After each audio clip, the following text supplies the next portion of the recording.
Hello guys, welcome back to my channel travel with Chitra.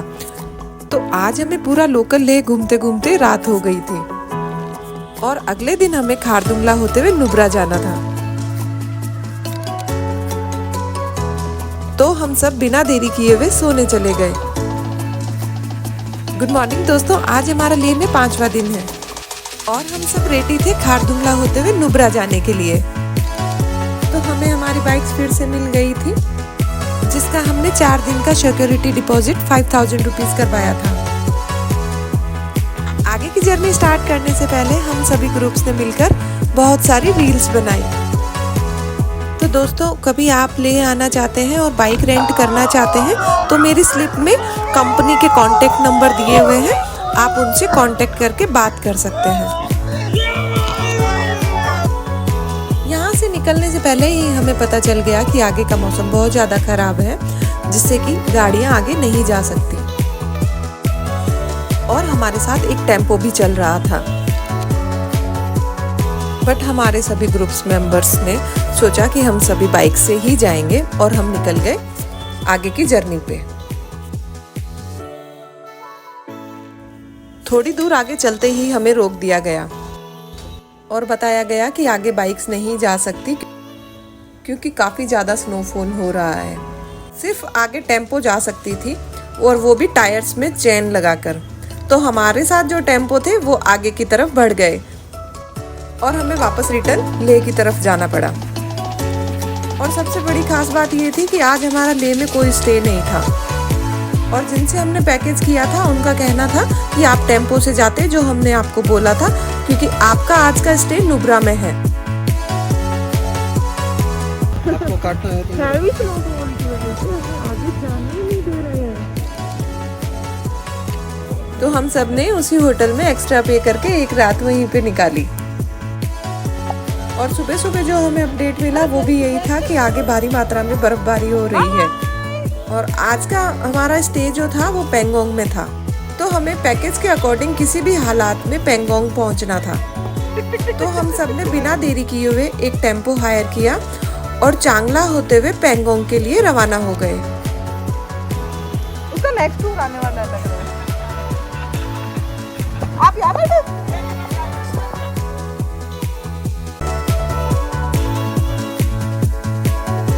तो देखते ही देखते बर्फ दिखना स्टार्ट हो गई थी और हमें फील होने लग गया था कि हम चांगला पास के बिल्कुल नज़दीक आ गए हैं। तो अब हम पहुंच गए थे चांगला पास और मैं आपको यहाँ का आसपास का थोड़ा सा व्यू दिखा देती हूँ।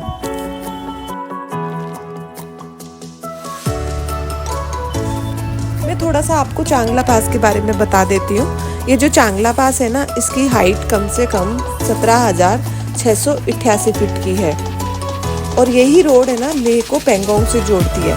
जब भी आप पेंगोंग जाएंगे ना तो इसी रोड को क्रॉस करते हुए जाएंगे। तो चलिए मैं आपको चांगला बाबा जी का मंदिर दिखाती हूँ। कहा जाता है कि ये जो चांगला बाबा थे ये एक बुद्धिस्ट मोंक थे। और सबसे इंटरेस्टिंग बात यह है कि हमारी इंडियन आर्मी इस पास को मॉनिटर करती है क्योंकि ये इंडिया चाइना बॉर्डर के एकदम क्लोज है।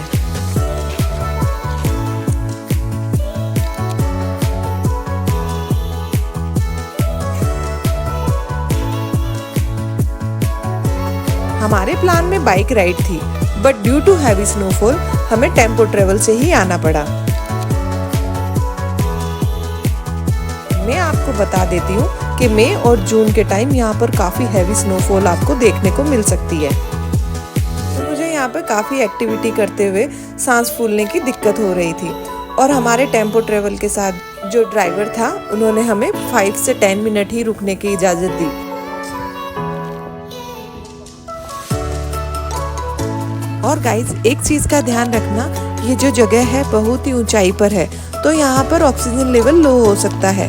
मतलब अगर आप यहाँ ज़्यादा टाइम तक रुकते हैं तो आपको हेडेक हो सकता है। So always keep your self hydrate and don't rush too much. तो देखिए मैं आपको एक आर्मी की कैंटीन दिखाती हूँ। तो यहाँ पर जब भी आप आते हैं तो आप यहाँ पे गर्म चाय या मैगी एंजॉय कर सकते हैं। चांगला पास से निकलते ही पेंगोंग के लिए हमारी रोड काफ़ी स्लिपरी हो गई थी और फिर हम वहाँ से निकल गए आगे पेंगोंग के लिए। और जैसे जैसे चांगला पास से नीचे उतरते हैं तो सड़कों का एडवेंचर लेवल बढ़ जाता है।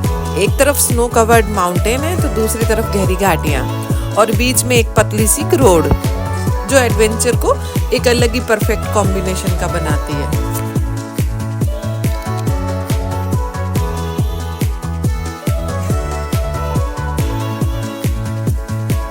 काफी रास्ता क्रॉस करने के बाद हमने एक टंगस्टे विलेज में स्टॉप लिया। इस विलेज में आपको काफी कैफे मिल जाएंगे।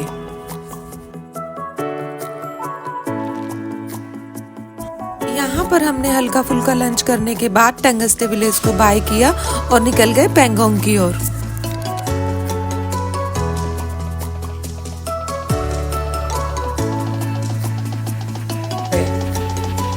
तो मैं आपको बताना चाहूंगी कि जब आप लेह क्रॉस करते हैं तो आपको एक परमिट की जरूरत पड़ती है। ऐसा बिल्कुल मत सोचिएगा कि आपने एक बाइक रेंट की और आप निकल गए आगे। तो परमिट लेने के लिए आपको 2 दिन पहले अप्लाई करना पड़ेगा, जो कि आप गूगल पर लेह परमिट वेबसाइट पर जाकर 480 रुपये पर पर्सन पे करके आप परमिट बनवा सकते हैं। यह परमिट जब आप चेक पॉइंट पर जाते हैं तब आपसे पूछा जाता है। अगर आपके पास परमिट नहीं है तो आप चेक पॉइंट पे भी बनवा सकते हैं, तो वहाँ पर आपको परमिट 1000 रुपीज पर पर्सन पर बनता है। तो इससे अच्छा है कि 2 दिन पहले आप अपनी वेबसाइट पर जाएं और खुद परमिट बनवा लें।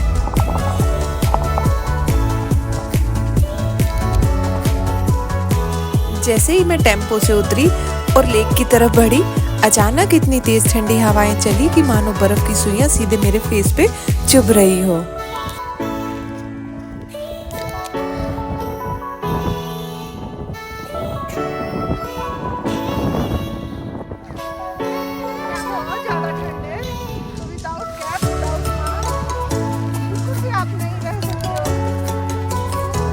बिना देर किए मैंने फटाफट ग्लव्स पहने, सिर पर कैप डाली और फेस कवर कर लिया, क्योंकि यहाँ की हवा इतनी शार्प थी कि अगर स्किन एक्सपोज हो जाए तो कुछ ही मिनटों में लाल पड़ने लगती है और हाथ पैर सुन्न हो जाते हैं। जून के महीने में पेंगोंग लेक आ रहे हैं तो आपको ये चीज़ें साथ में रखनी पड़ेगी। पहला है वाइन प्रूफ जैकेट, दूसरा ग्लव्स, फेस कवर, सनस्क्रीन और बोरोलिन, क्योंकि ठंडी हवा से स्किन बुरी तरीके से ड्राई हो जाती है। बहुत ज़्यादा ठंड है, बहुत ज़्यादा ठंड है। और अगर हम बात करें पेंगोंग लेक की तो ये किसी जादू से कम नहीं है, क्योंकि ये झील जो है ना इतनी मैजिकल है कि दिन में कई बार अपना रंग बदलती है। जैसा कि इस वीडियो में ही आप देखेंगे तो कहीं पर ये झील नीली दिखाई दे रही है, तो कहीं पे हरी, तो कहीं पे ग्रे कलर की। और इसका सिर्फ एक ही कारण है, सूरज की रोशनी। जैसे जैसे सूरज अपनी दिशा बदलता है ना, वैसे वैसे झील का कलर भी चेंज होता जाता है। लेक के आसपास घूमते घूमते हम वहाँ पहुँच गए जहाँ पे 3 इडियट्स मूवी की शूटिंग हुई थी। तो यहाँ पर हमारे सभी ग्रुप्स मेंबर ने फोटो शूट करवाया। यहाँ पर आज भी वही पीले रंग का स्कूटर है जो टूरिस्ट के लिए एक बड़ी अट्रैक्शन बन चुका है। तो रात ज़्यादा हो गई थी तो फटाफट मैं टेंट में जाकर जल्दी ही सो गई। और जब सुबह उठी तो यहाँ का नज़ारा देखिए किस तरीके का था।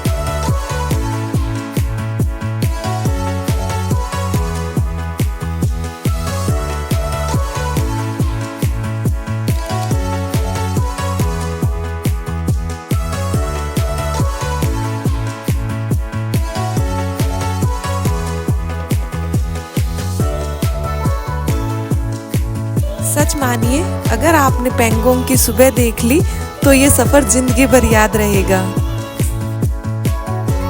तो अभी हम सब ने ब्रेकफास्ट करके पेंगोंग लेक को बाय कर दिया है और अब हम निकल रहे हैं नुब्रा वैली के लिए। तो चलिए साथ में चलते चलते पेंगोंग लेक का सुबह का व्यू देखते हैं।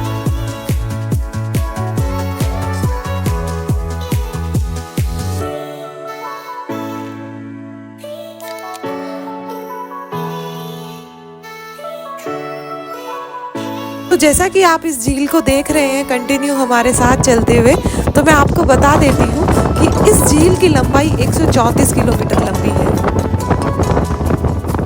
जिसमें से सिर्फ 40% हिस्सा जो है वो भारत के अंदर है और बाकी का हिस्सा चीन के अंदर है। जैसे जैसे हम पेंगोंग लेक की स्मूथ रोड को क्रॉस कर रहे थे तो वैसे वैसे आगे की रोड चैलेंजिंग होती जा रही थी।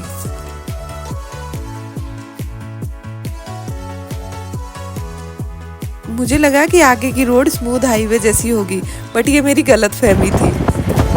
ये जो रोड स्टार्ट हुई थी वो एकदम मुझे ऑफ रोड वाला एक्सपीरियंस दे रही थी। जिस रास्ते से अभी हम जा रहे हैं ये शोक रिवर रूट है, जो पेंगोंग से नुब्रा का सबसे छोटा रास्ता है। तो देखिए मैं आपको यहाँ के रूट का व्यू दिखाती हूँ।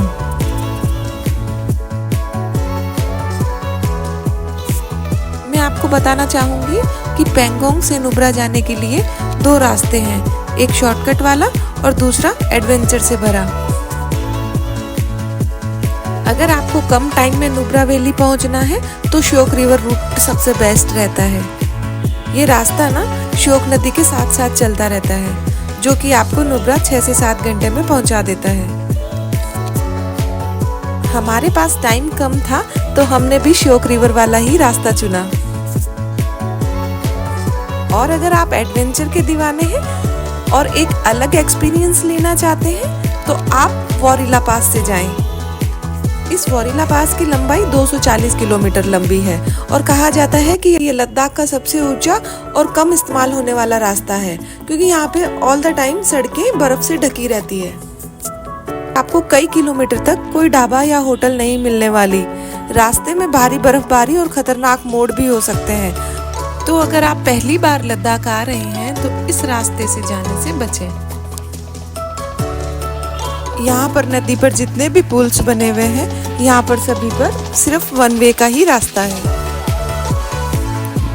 ये नुब्रा की जो रोड है ना वो 1 वे है, तो या तो गाड़ी आ सकती है या फिर जा सकती है। जब सामने से कोई गाड़ी आती है तो हमें थोड़ा सा स्पेस देना पड़ता है। बड़े बड़े पत्थर और गड्ढों का सामना करते हुए हमने एक छोटा सा स्टॉप लिया। तो चलिए मैं यहाँ पे भी आपको थोड़ा सा यहाँ का व्यू दिखा देती हूँ।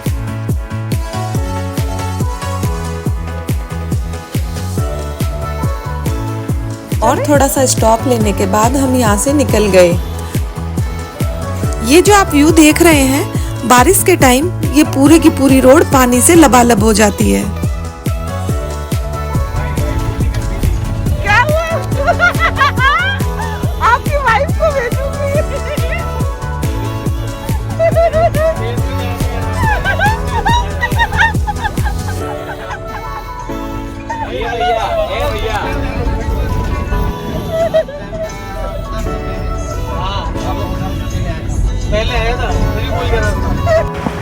तो दोस्तों अभी हम जा रहे हैं नुब्रा वैली के सबसे पुराने और सबसे बड़े बौद्ध मठ में, जिसको दिस्कित मॉनेस्ट्री के नाम से भी जाना जाता है। जैसे ही हम मॉनेस्ट्री के रास्ते पहुंचे हमें पता चल गया कि आगे लैंडस्लाइड हो गया है।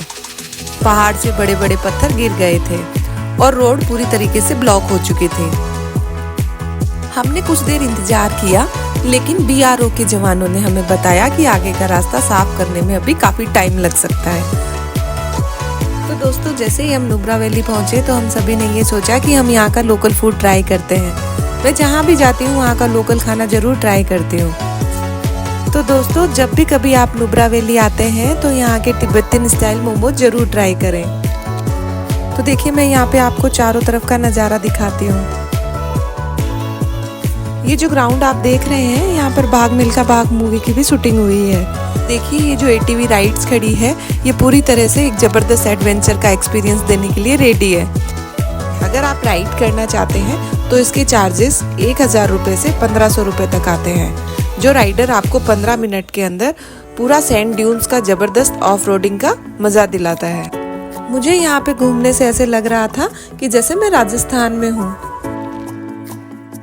तो अब मैं आपको नुब्रा वैली से खारदुंगला पास तक के रोड का व्यू दिखाती हूँ। तो चलिए। तो नुब्रा से निकलने के बाद हमारा अगला टारगेट था खारदुंगला पास, लेकिन उससे पहले हम एक छोटा सा स्टॉप ब्रेक लेने के लिए रुके, जो था नॉर्थ कुल्लू में।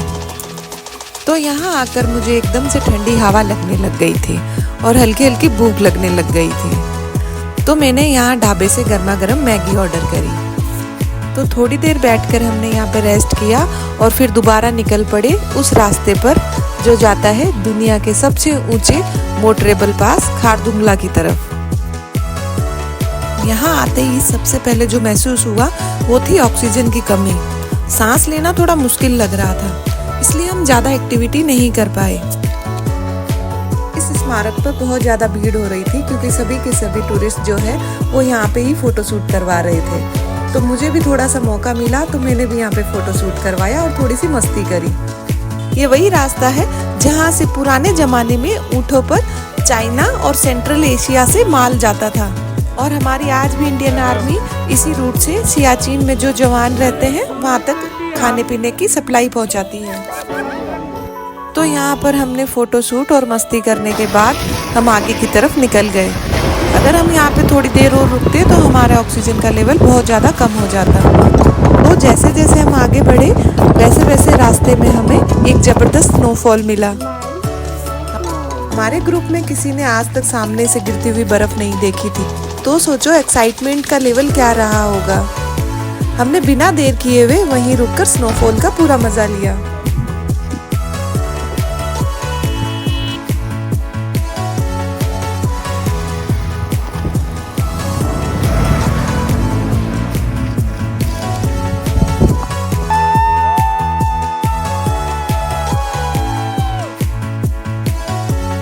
और तभी हमारे ड्राइवर भैया ने भी मस्ती के मूड में गानों की आवाज़ को तेज कर दी।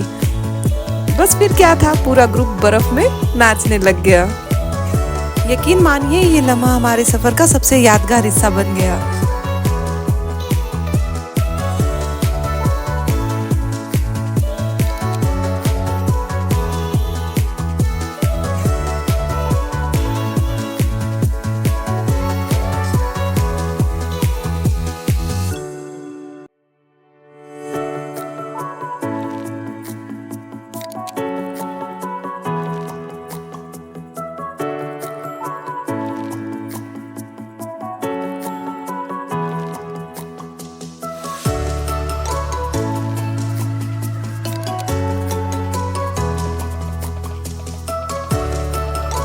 और फिर थोड़ी देर बाद हम चल पड़े वापसी के रास्ते पर लेह की ओर। अब अगले पार्ट में मैं आपको लेकर चलूंगी लेह से कारगिल तक के सफ़र पर, तो जुड़े रहिए। और अगर आपको ये वीडियो को पसंद आया हो तो प्लीज़ लाइक ज़रूर कीजिए। कमेंट में बताइए कि कैसा लगा ये वीडियो आपको, और चैनल को सब्सक्राइब करना मत भूलिएगा। मिलती हूँ अगले सफ़र में, तब तक के लिए बाय।